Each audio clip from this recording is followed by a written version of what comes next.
Hey everybody, it's Holly from the Urban Homesteader, and today we're going to be planting our garlic. And I'm very excited to be outside today. It is a beautiful day here in Minnesota. One of the best, actually, in my opinion. With that said, we have recently received a couple of frost warnings.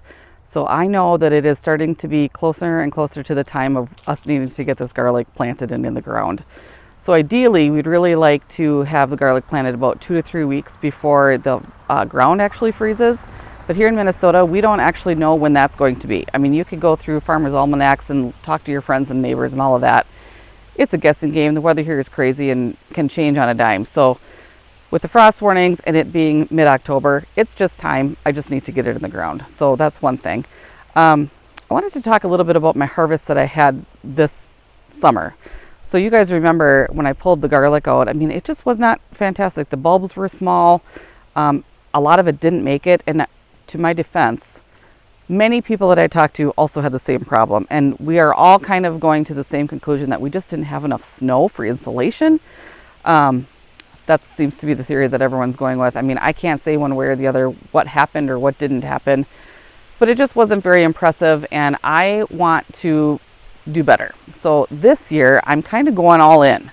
I'm going to talk to you guys a little bit about crop rotation in my situation. So last year, in this area, I had some dill planted, and then next door to that I had some peas, and this is of course my asparagus. So the garlic to go where the dill was is pretty much a great place for it to go. There's like no reason that it would be a bad place, I guess is what I'm saying. If I were to have had planted potatoes or onions or even strawberries over here, that's where you don't want to be following in your crop rotation. But because it was peas and dill, I'm good to go. And also, garlic is a great companion plant to asparagus. So this just seems to make sense, and this is where it's going to go this year. Now, another thing that I wanted to talk to you guys about is the soil content. And so this is going to be my third year of planting, not garlic, but third year of having this garden. So when I first got this garden put together, the bottoms of these raised beds is full of compost topped with a bunch of soil that had never been planted in. So it's time for me to up the game a little bit. I'm going to be adding in some chicken manure. I obviously have full access to that. I have got a pile of manure in the back behind the chickens that I've given to friends, but I've never added anything into the soil. So with that said, I've done a little bit of research, and now many people, I've had some friends ask me about, you can't use that because it's too hot. It's going to burn all of whatever it is that you're going to be planting. That is true if I were to have cleaned the coop and used that manure and put it in the garden. That stuff is hot. Like that'll kill whatever it is you're going to plant. This manure bucket that I have collected is from the bottom of the pile that I've gotten since that I started, actually, when I got chickens about 5 years ago. I mean, I've used some of it. I've given it to friends and all that kind of thing. I've used it in like my other garden beds, like for my flowers and stuff. But this, I feel confident in saying that this is at least 2 years old, if not 3. I always dig from the bottom of the pile because I know that that's where it's the oldest and that's going to be less hot. So I feel confident that this is going to work. And then I'm not going to just load it in there. Because I'm planting garlic, I only want to put in about 1/2 inch on the top of the soil, and then I'm going to work it in. And I've actually got a small little tiller that you guys are going to see, and I'm going to work that into about the top 4 to 6 inches of the soil. And then after that, we're going to go ahead and plant. So I think with that said, let me get my gloves on. Let me get a shovel or something. I might just dig in here. I should show you this. So it actually doesn't look like manure. I mean, it just looks like soil. There's some feathers in there, of course, and I can pick those out as we go, but nothing crazy. And some leaves because there's trees and stuff next to the manure pile back there, but that's all good stuff. It'll all be good for the soil, so I'm not worried about it. And I'm not grossed out. It doesn't smell.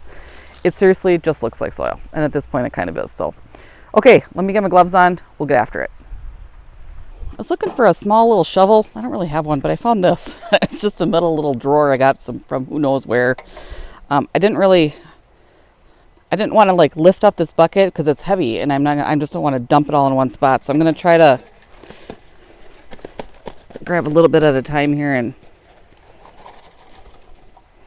I don't know, might change my mind here while I'm doing this.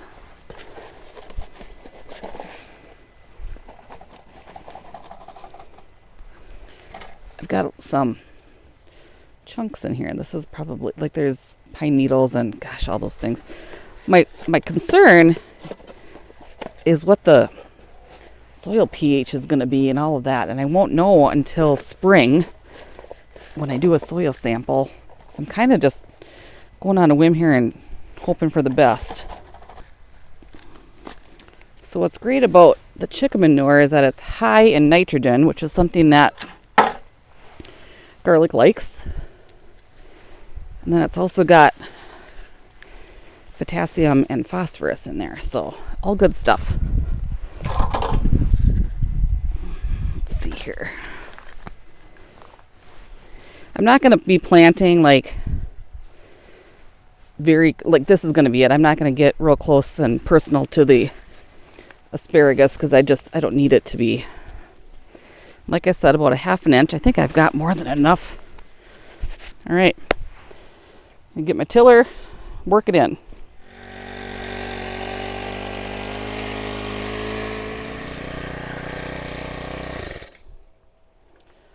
Well, that was easy. All right, I'm just gonna rake this out and then we're gonna start planting. You maybe noticed that this soil seemed really loose, and that is the beauty of a raised bed. So I'm not normally walking in here, so it doesn't get smashed down or anything like that. It just kind of stays loose. Plus I did a lot of weeding. All right, I'm gonna bring you guys down to my level here. So here's a garlic that I picked up. This is called Russian Red. I actually grew this last year too, hoping for better results this year. And this is pretty cool, actually. You take the bulbs and you take them apart, and then you're going to be planting the cloves. You can see how big these are. I want to keep any of this stuff in the garden, so let's see here.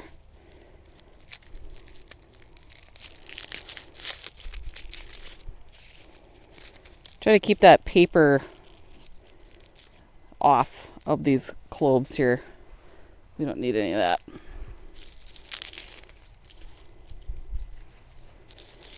I'll show you what this looks like here, just with one bulb.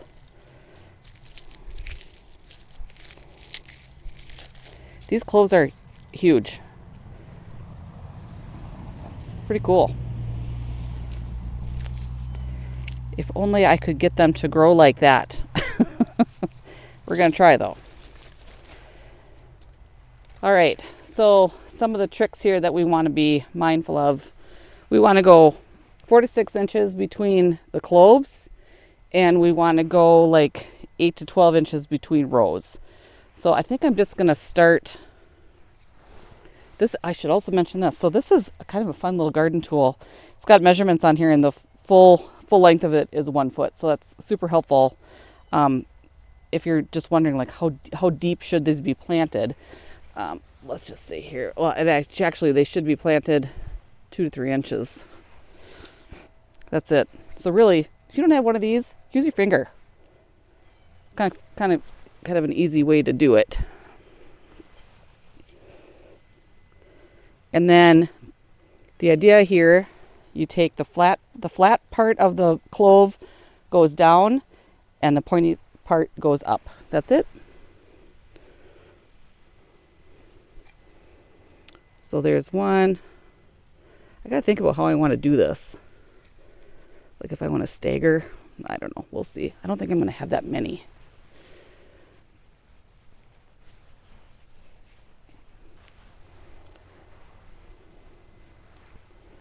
Then we're going to go about 1 foot across. That puts me right here.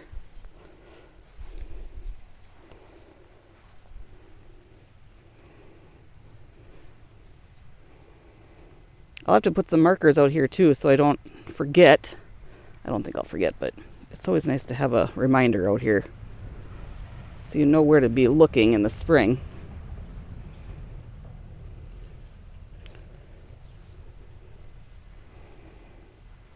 All right, 1 bulb down. Just going to cover this up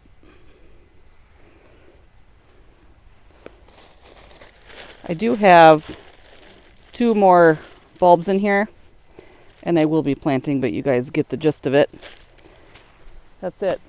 After this, I'm going to be putting some mulch down, so let me go ahead and show you how that's going to look too. I'm going to go ahead and get the rest of these planted, and then we'll talk about mulching. Okay, all of the cloves have been planted. You guys can see I put little markers in here from using all of my garden tools. Just the small area that I have here for garlic. I didn't count. I'm guessing how many rows I had, and what I'm guessing about 20 bulbs that we should be getting. Let's cross our fingers that that is what happens. The next step and the final step actually is to put some mulch down. And there's a couple of things that you can use for mulch. I'm just choosing to use leaves because I have a yard full of them. I have just a small bit of them right now. I'm going to probably put these down now, and then let them settle, and then take, and assess it and see how deep it is actually once it's been here for a while. Ideally, we want 4 to 6 inches, and then we have to remember, snow is going to be on top of that as well. And then we just kind of wait till spring and hope for the best. So honestly, I just collected leaves from the yard, and we're just going to dump these on here.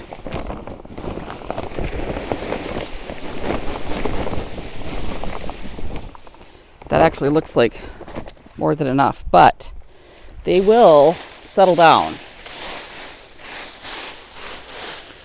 So I gotta hang on the fence here. It looks pretty good for now.